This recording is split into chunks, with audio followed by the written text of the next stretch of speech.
Assalamualaikum warahmatullahi wabarakatuh. Waalaikumsalam warahmatullahi wabarakatuh.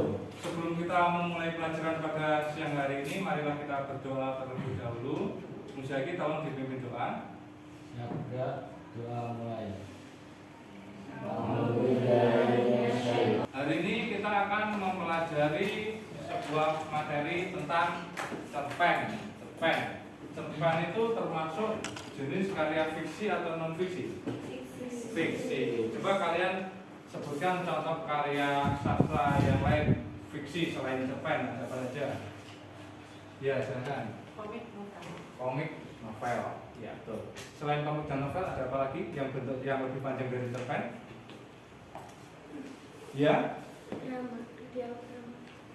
Yang lebih panjang dari cerpen tapi tidak banyak berbentuk dialog, apa itu? Apa? Ya?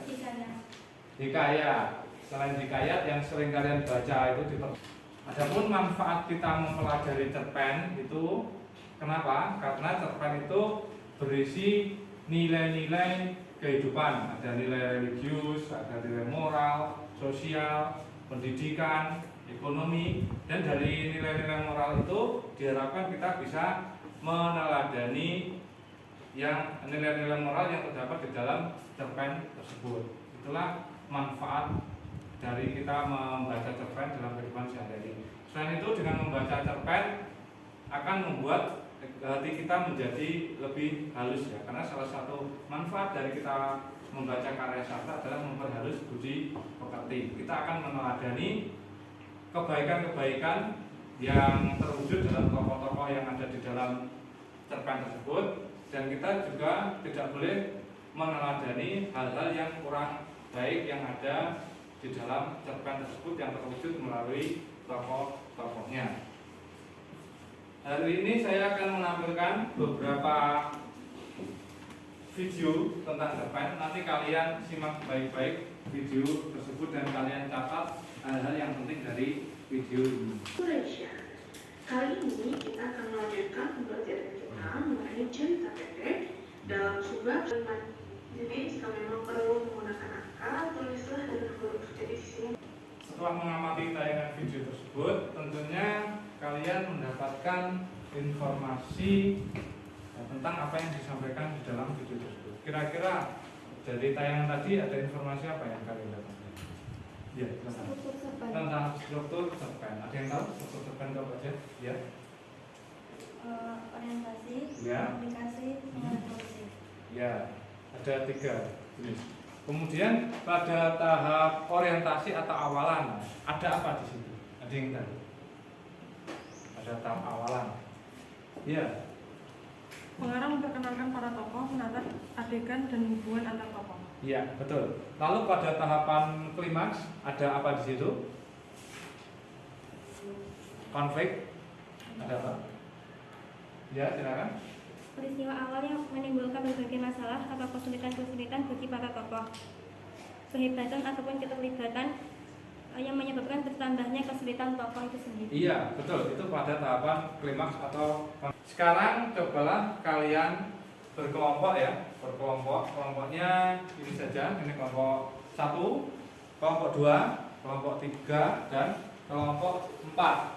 Tugas kalian silakan dibuka lembar kerja kalian di halaman 63.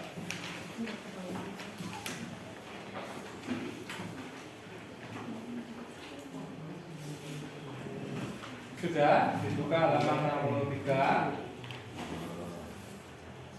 Tugas kalian yang pertama yaitu menganalisis struktur cerpen yang ada di dalam halaman 63. Kemudian berikutnya tugas kalian yaitu menganalisis unsur-unsur intrinsik cerpen dan juga nilai moral yang termasuk unsur ekstrinsik.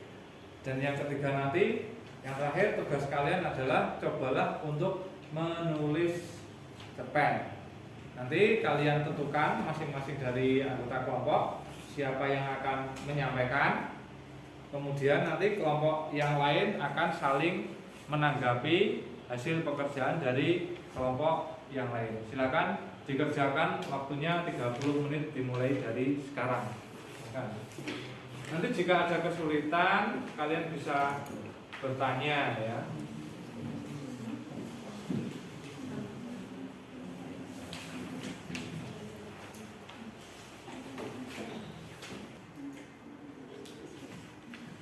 Itu ada sebuah cerpen singkat.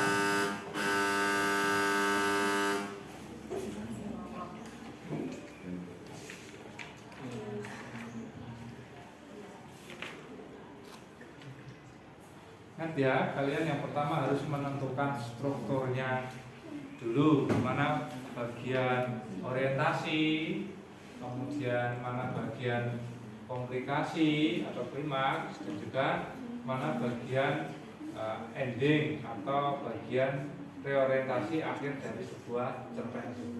Sudah siap untuk kita diskusikan dan kita bahas bersama-sama? Siap? Baik? Ya. Dimulai dari kelompok 1 dulu, nanti kelompok yang lain menanggapi.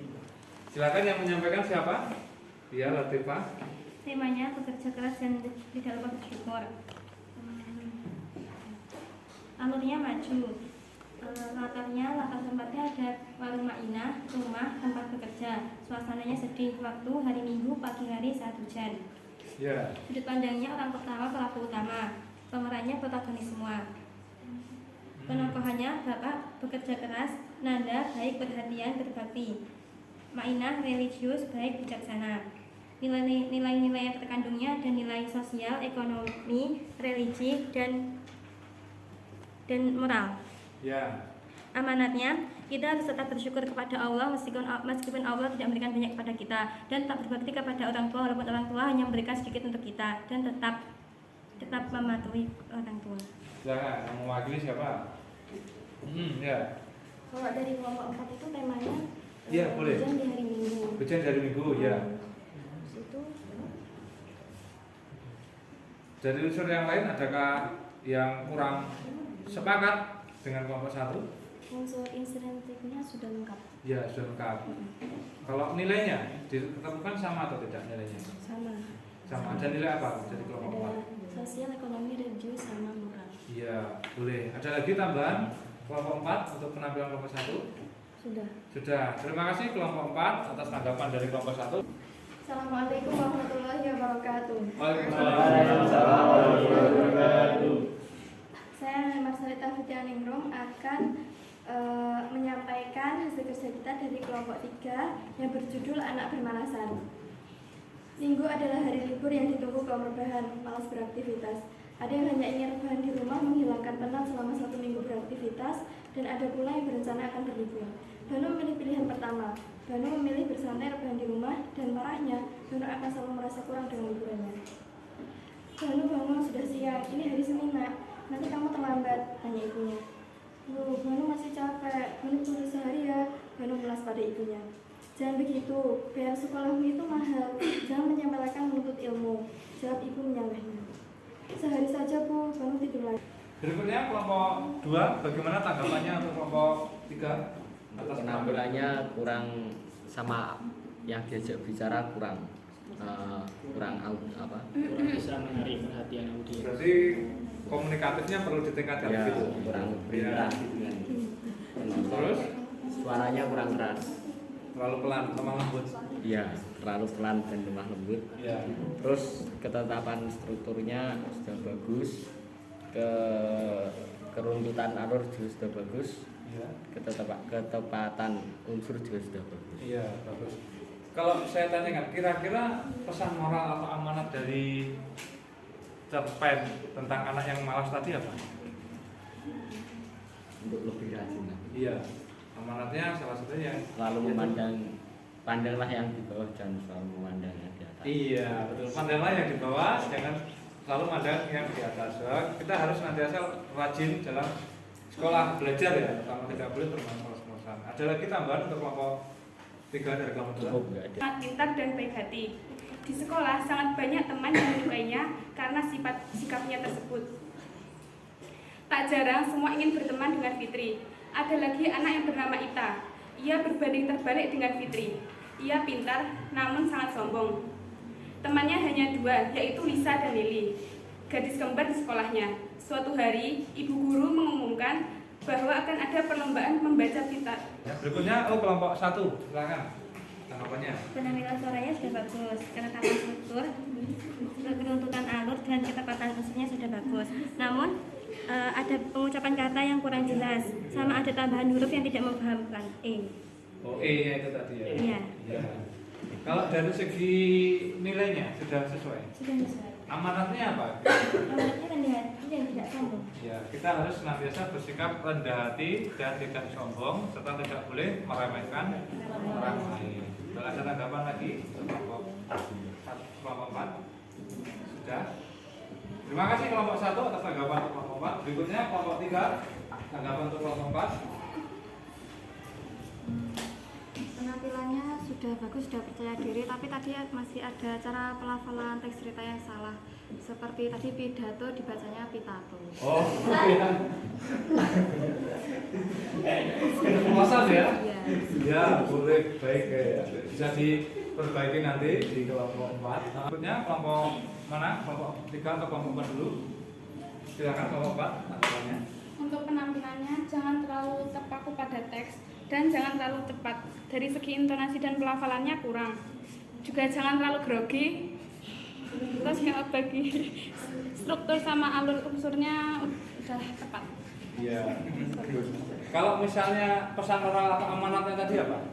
Yang bisa diambil dari cerita tersebut.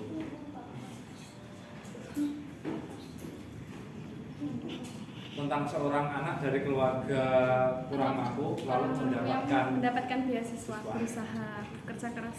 Lalu dari hasil pertemuan kita tadi ada hal apa yang sudah kita dapatkan tentang cerpen?